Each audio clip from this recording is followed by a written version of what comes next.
இவர்களுக்கு இப்பொழுது வந்து பார்த்தீங்கன்னா திரைப்படங்கள் நிறைய வந்திருக்கின்றது. பாலாவுடைய வணங்கான், சங்கருடைய கேம் சேஞ்சர்.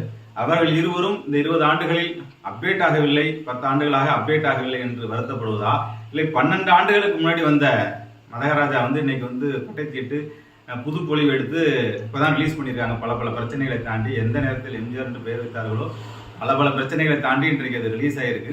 ஆனால் என்ன பெரிய விஷயம் என்னால், எல்லா தீபாவளி பொங்கலுக்கு வந்த படங்களிலேயே மிகப்பெரிய ஹிட் அடித்து மிகப்பெரிய வரவேற்பை பெற்று நிற்பதற்கு காரணம் 12 ஆண்டுகள் ஆனாலும் அந்த திரைப்படத்தை கட்டி காத்து எந்த விதமான விஷயங்களும் இல்லாமல் அந்த டீமுக்கு தான் முதல்ல பெரிய பாராட்டை கொடுக்கணும்.